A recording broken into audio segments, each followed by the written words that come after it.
ஆடியில எல்லா நகைகளுக்கும் சேதாரத்துல 1% கம்மி. அது மட்டும் இல்ல, உங்க பழைய நகைக்கு கிராமுக்கு 150 ரூபாய் கூடுதலாவும் தரும். ரெண்டையும் சேர்த்தா 2% மேல நகை விலையில சேவ் பண்ணுவீங்க. தமிழ்நாட்டுக்கு உரிய நிதி பங்கீட்டை நியாயமான முறையில் வழங்கிட மத்திய அரசை வலியுறுத்தி சட்டமன்றத்தில் தனி தீர்மானம் நிறைவேற்றப்பட்டுள்ளது. இது குறித்த மக்கள் கருத்துக்களை என்ன நினைக்கிறது தமிழ்நாடு பகுதியில் பார்க்கலாம்.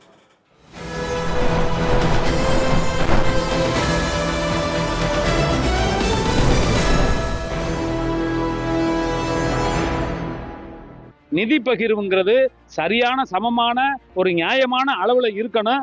அதை உறுதிப்படுத்துறதுக்கு இந்த தீர்மானம் என்பது நிறைவேற்றப்பட்டிருக்கு. தீர்மானம் நிறைவேற்றிட்டு அதுக்கு மேல மேற்படி எந்த நடவடிக்கையும் எடுக்கிறது இல்லைங்கிறது தான் இதுல நம்ம குறிப்பிடும்படியான தகவலா இருக்கு. தமிழக மக்களின் நலனை கருத்தில் கொண்டு மத்திய அரசு இந்த நிதியை விடுவிக்கணும்.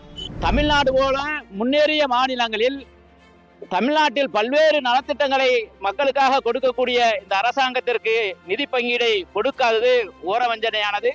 அது கண்டிக்கத்தக்கது. காலம் தாழ்த்துவதும் கொடுக்க மறுப்பதும் நியாயமானதன்று.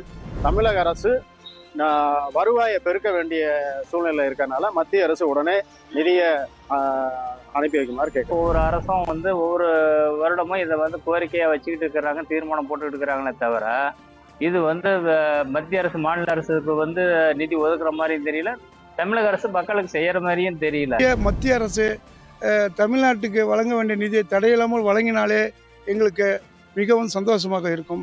அவங்க எங்களுக்கு நிதியை ஒதுக்கலாட்டி கூட தமிழக அரசு எங்களுக்கு சிறப்பான முறையில் ஆட்சி செஞ்சுட்டு இருக்காங்க, ஆட்சி செய்வாங்க நம்பிக்கை எங்களுக்கு இருக்கு. தமிழ்நாடு அரசு இவ்வளவு தூரத்துக்கு கடன் சுமை காரணமே மத்திய கவர்மெண்ட் தான். இந்த சுமையை இவங்க முதல்ல உரிய நிதியை மத்திய கவர்மெண்ட் கொடுத்துட்டாங்கன்னா இவ்வளவு கடன் சுமை வந்திருக்காது. மத்திய அரசுன்றது எப்பவுமே மாற்றாந்தாய் மனோபாவத்தோடு தான் நம்ம தமிழ்நாட்டில் வஞ்சிக்குது. மத்திய அரசு இந்த மாநிலத்தை மட்டும்தான் வஞ்சிக்குதா? தமிழ்நாட்டை மட்டும் எல்லா மாநிலத்துக்கும் கொடுக்க வேண்டிய இதை கொடுத்துட்டு தான் இருக்கிறாங்க. அவங்க எல்லா மாநிலமும் சரியாக செய்கிறாங்க. இவங்க இலவசத்தை அதிகமாக கொடுக்குறாங்க தமிழ்நாட்டில். அதனால பத்தாக்குறை வருது. பத்தாக்குறை வர்றப்பெல்லாம் மத்திய அரசு கொடுக்கணுங்கிற அவசியம் இல்லையே. கடன் பிரச்சனை இன்னைக்கு 4,80,000 ரூபாங்கிறது ஒரு குடும்பத்துக்கு என்ன எப்படி சமாளிக்கிறது சொல்லுங்க. இதுக்கு மேல இது இன்னொரு 5 வருஷத்துல 10 லட்சமா தான் ஆக போகுது ஒழிய இது குறையறதுக்கான வழி இல்லை.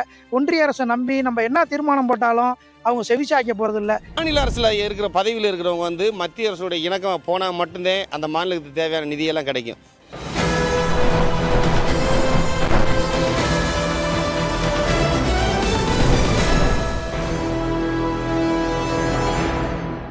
ஆடி மாதத்தில் வாங்கும் தங்கம் மகாலட்சுமியின் அருளை வீட்டிற்கு வரவேற்கும் மங்களத்தின் அடையாளம். இந்த ஆடியை லலிதா ஜுவல்லரியின் பொன்னான ஆடி ஆஃபரோடு கொண்டாடுங்கள்.